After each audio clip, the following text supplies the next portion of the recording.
So, the last time we made a video about this guy, it was in a very strange conversation about 2 weeks ago, discussing whether or not he regrets everything that went down. This was that video.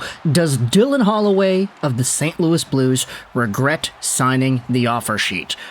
The thesis in this video was going over how Holloway was an Alberta guy. He wanted to play for the Edmonton Oilers. You could tell that he liked being a part of the Oilers. And there was this sort of, do I want to say attitude? Not really attitude, but like a dejectedness that may or may not have been there, but that certainly had looked like it was there in the Dylan Holloway post-offer sheet conclusion interviews. Once it was known that he was a St. Louis Blue, that the Oilers would not match the offer sheet that was given out to him, and with all this being known that Holloway was going to get maybe about a $1 million increase compared to what he would have gotten with Edmonton, there was room to speculate as to whether or not the guy was upset that the offer sheet went through.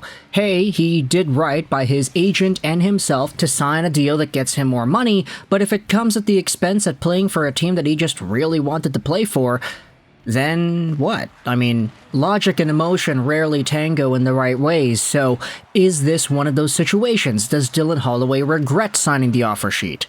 And there were some comments, people debated both sides. Hey, I wouldn't be upset with making an extra $1 million a year. That's a lot of money, especially for a guy who's not really like a big-time earner in the National Hockey League. Oh, this guy probably does feel upset. He thought the Oilers would have matched it, but they didn't, and now he's sad about it, yada, yada, yada. A lot of conversations going on. In this video, though, what I wanted to do was dive into Dylan Holloway's thoughts.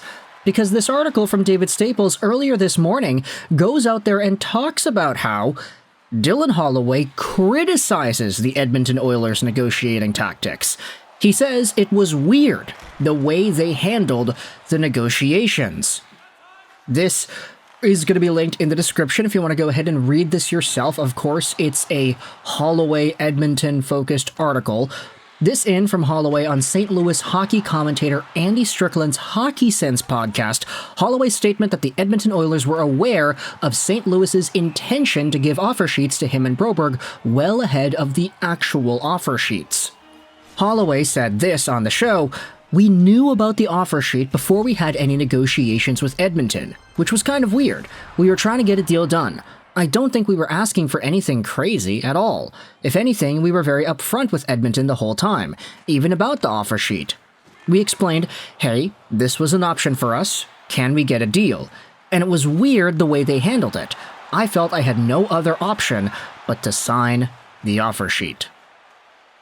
Now, this is very, very strange, and I say this a lot, but I feel like this is uncharted territory. When was the last time we had seen a player outright call out the team that he was on before for how strange their negotiations were?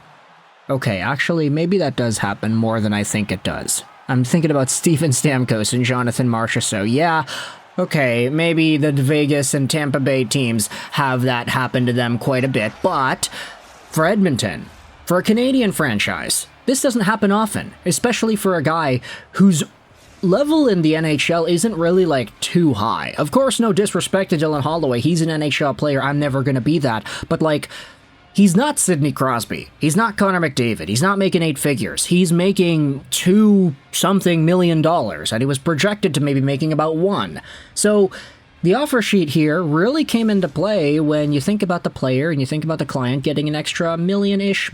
And sure, that's like a 100% increase, but in terms of the cap dynamics, it doesn't really change much. So for the Oilers to apparently already know that an offer sheet was on the table and that Holloway and Broberg had that option available to them, only to not really respond and not really try to flex their muscles to keep them around, that does sound very, very interesting.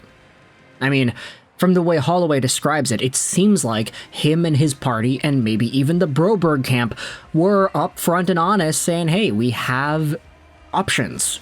If we don't sign with you at a dollar amount that is acceptable, we're just going to yeet off to the St. Louis Blues. And the Oilers, based off of this assessment, it doesn't really seem like they cared.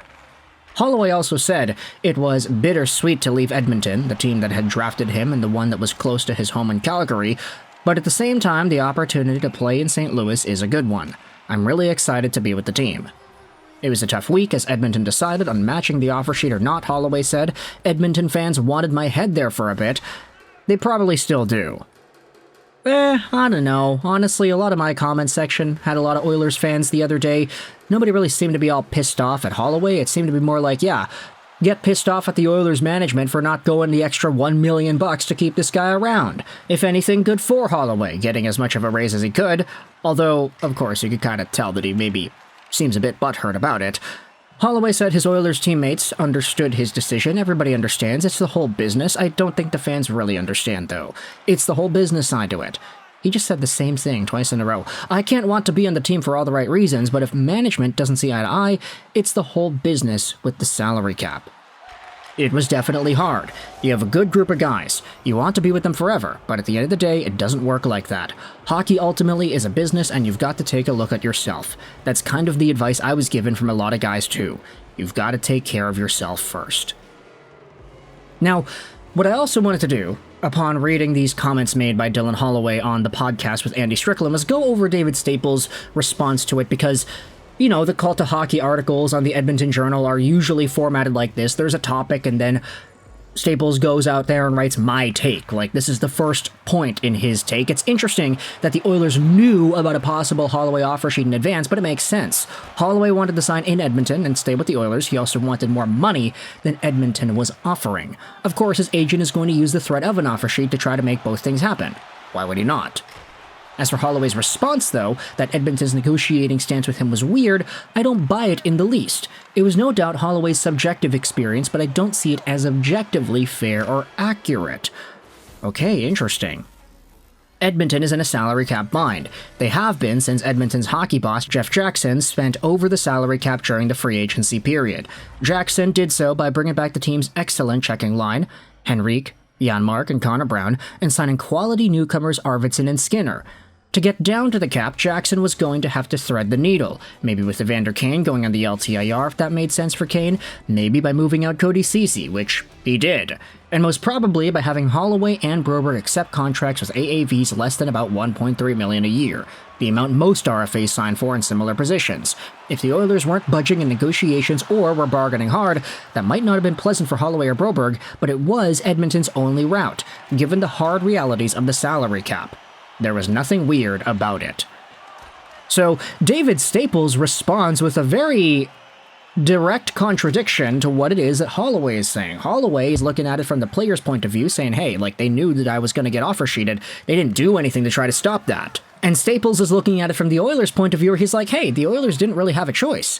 Take a look at the rest of the guys they have, and take a look at their salary cap situation. They could not have shelled out the extra $1 million to get a Holloway match done. And that is very interesting. Very interesting indeed. Now, there are, how many points are there from David Staples? There's a 3, 4, 5, and a 6. There are a lot of responses that he goes out there and gives to this situation. I'll leave a link in the description if you want to go ahead and read the Edmonton Journal article yourself, so you could get access to that and see what Staples' opinions are. But either way, let me know your thoughts in the comment section below about Dylan Holloway's criticism of the Edmonton Oilers and the way they negotiated and handled this offer sheet situation. Do you think it's fair to dive into the comments the way that he did? Do you think that he has a point? Or do you think the Oilers more so came out here looking like the good guys? Like they just did what they had to do, you know? Sacrifice a guy or two for the greater good because you couldn't afford to keep him on the salary cap.